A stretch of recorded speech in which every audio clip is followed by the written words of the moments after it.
రండి ఏమండి అబ్బాయికి ఏమన్నా సంబంధం తీసుకొచ్చారా? అమ్మా మొన్న లక్షణంగా చదువుకుని చక్కగా ఉద్యోగం చేస్తున్న సంబంధం తెస్తే అమ్మాయి ఇంటి పట్టును ఉండి మొగుడిని పిల్లల్ని చూసుకునే పిల్ల కావాలన్నారు. అవును, ఇప్పుడు ఏదైనా మంచి సంబంధం ఇంటి పట్టున ఉండే పిల్ల ఉందా? లేకేవమ్మా, చదువుకోలేదు గాని బుద్ధిమంతురాలు. ఇంటడు చాకిరి ఒక్క చేతి మీద చేయగలరు. కీర్తనలు అవి కూడా పాడుతుంది బాగానే. కాకపోతే వాళ్ళు బాగా పేదవాళ్ళు, కట్నం పెద్దగా ఇచ్చుకోలేరు. కట్నందే ఉందండి, పిల్ల బుద్ధిమంతురాలుగా ఉండాలి. సాయంత్రం మా వాడితో ఓ మాట చెప్పి సరేలే, దేశంలో కుర్రాళ్ళంతా చదువుకున్న ఉద్యోగాలు చేసే అమ్మాయిలు కావాలని ఎగబడుతుంటే దీనికి చదువు సంజయలేని పాత చింతకాయ పచ్చడి కావాలట. పాత చింతకాయ పచ్చడి అని మరీ అంత తేలిగ్గా తీసిపారేకండి. దాని విలువ దానికి ఉంటుంది. ఆ విషయం నాతో చెప్పే పంతులు. కావాలంటే మొన్న బ్యాంక్ ఆఫీసర్ సంబంధం మాట్లాడేవే, అది మాట్లాడు, మా వాడితో నేను ఒప్పిస్తాను.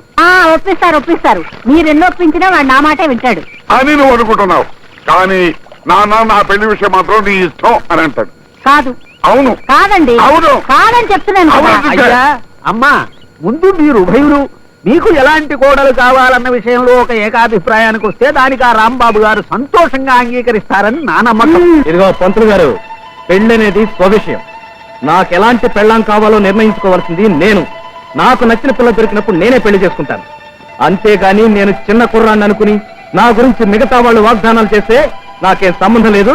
తర్వాత మీ ఇష్టం.